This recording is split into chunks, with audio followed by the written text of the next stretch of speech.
I'm pretty sure more than any other alien that I could possibly run into in the known universe, xenomorphs are the one thing I would want to avoid at all costs.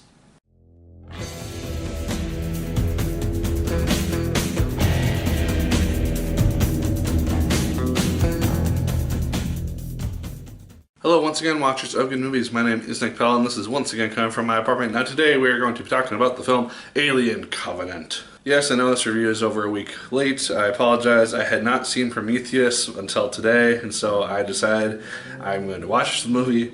I'm going to go watch this because I know that they're tied together, and so I did that. This is the review.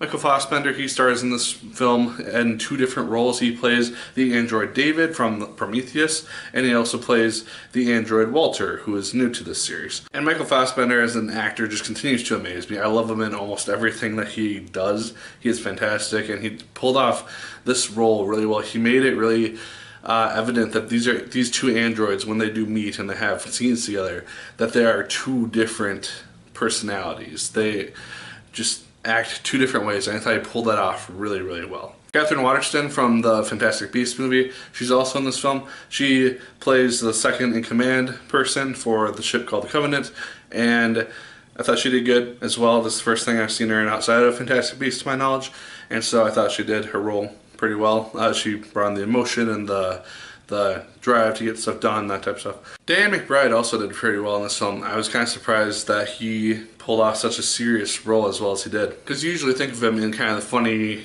bad guy-esque roles in comedy movies, but he actually did pretty well in this film because early on in the film, his wife is on the ground on this alien planet. He hears stuff that he's not really too happy about in regards to like bad stuff happening and her being terrified, and he doesn't know what to do. He can't do anything, and I thought he pulled off those emotional scenes really, really well. And one thing I want to applaud this film about is that it does ultimately feel like a Prometheus sequel. If you have not seen this film yet and you're just waiting for my review, know that this is not going to be it is an Alien prequel to an extent, because it does have the name Alien in it, and it does introduce the alien creatures as we know them. But for about the first hour of this film or so, it does feel like a Prometheus sequel. It follows up on those events. We get to find out what happened to the main character and David from that film as they went off into space at the end of Prometheus, and seeing what happened to them, why David is alone, what happened to this character. And it makes for a very compelling movie. One thing which has been a recurring theme throughout these two movies is the idea of questioning where do we come from? What is our ultimate creator who has created mankind, essentially? And the first film thought that they found these architects who basically created mankind, left, and then they said, oh hey, we're done with that, so we're going to try to wipe them out. That question comes into play and is introduced in the early parts of the film, but just like Prometheus, I feel like it wasn't really touched on enough and kind of got left in the dust by the end of the film, because it doesn't really focus on that as much as far as I could tell. Maybe I missed some dialogue or something which explained it, but I just felt like, why bring it up if you're just going to kind of ignore it by the end of the film? The thing which I really liked about these two films is that we got to see the differences between how the different crews react when they're on this planet. In Prometheus, they're going there to try to find the origins of humanity, while in this one they're trying to settle a new home for humanity. And just the different ways that team members react to certain situations. In both movies, we have people who are sick or infected with this alien virus. And in Prometheus, Charlize Theron's character does not let anybody sick onto the ship, which is smart. You do that. You don't want to infect everybody else. She takes someone down with a flamethrower.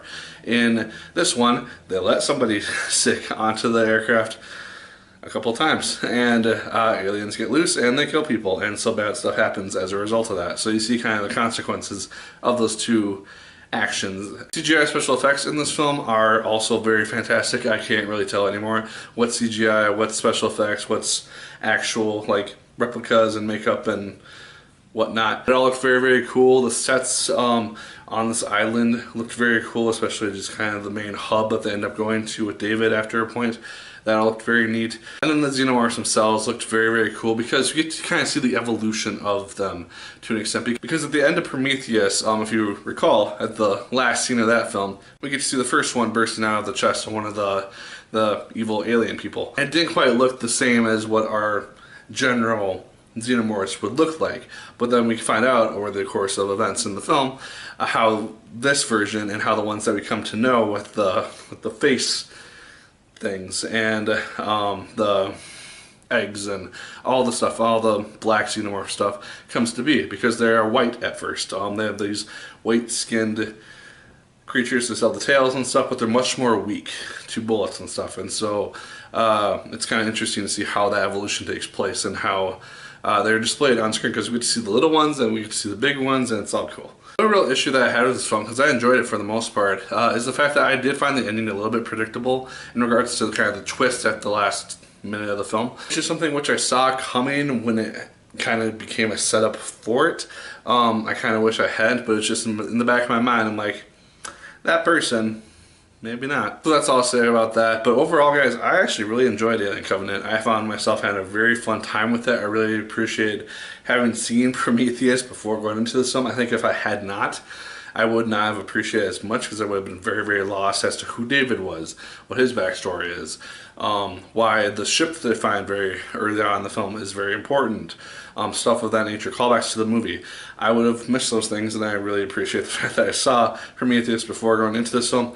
I don't think you have to, per se, but if you want to catch all those different things, definitely see Prometheus if you haven't before seeing Alien Covenant. Then go check it out. I highly recommend it. I had a really fun time with it. But guys, those are my thoughts on Alien Covenant. Let me know your thoughts in the comments down below. Did you like it as much as I did? Did you hate it more than I did? Let me know. Like, favorite, comment, and subscribe once again if you so choose. I'd appreciate it immensely. And as always, Merry people, my name is Nick Pell, and once again, keep on watching.